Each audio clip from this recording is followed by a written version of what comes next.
علامہ نشرت علی تھانوی صاحب نشرت 3 صفحہ نمبر 194 پر لکھتے ہیں کہ حضور کی وفات تو سوموار کو ہی ہے، وصال ولادت بھی سوموار کو، لیکن وہ سوموار ماہ ربیع الاول تھا، اور یہ سوموار جس دن وصال ہوا کہتے ہیں کہ مشہور جو ہے نا کہ 12ویں تاریخ تھی حضور کے وصال کی، وہ حساب درست نہیں ہوتا، وہ حساب درست نہیں ہوتا۔ کہتا ہے کیونکہ اس سال ذی الحج کی 9ویں جمعہ کی تھی، کہتا ہے 9 ذی الحج کو حضور نے خطبہ جو ارشاد فرمایا تھا نا، 9 ذی الحج کو خطبہ عزت الوداع، اس کے بعد حضور تشریف لائے تو مدینہ میں وصال ہو گیا تھا۔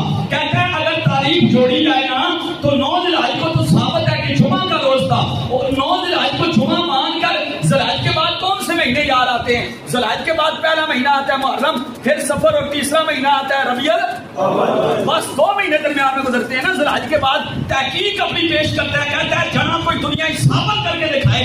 ذی الحج کو بخاری کی حدیث میں ہے کہ جمعہ کا روز تھا، حضور نے جب خطبہ عزت الوداع دیا تو ذی الحج کا مہینہ تھا اور جمعہ کا روز تھا۔ کہتا ہے اسی سال کہتا ہے اسی سال ذی الحج کی 9 کو جمعہ ہو تو ربیع الاول میں سوموار کے روز 12 آئی نکلتی ہے۔ یہ تحقیق سے ثابت ہے۔ جو لوگ یہ کہتے ہیں کہ جی 12 ربیع الاول کو حضور کی وفات ہوئی، وہ غلط کہتے ہیں۔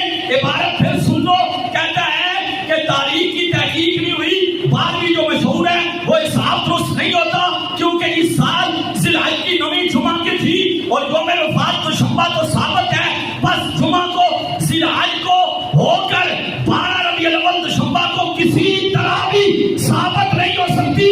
لے بھائی دیوبندی مولوی، ہم نے جواب دے دیا علماء دیوبند کے سرخیر کی جانب سے کہ 12 ربیع الاول کو مصطفیٰ کا میلاد ثابت ہے، وفات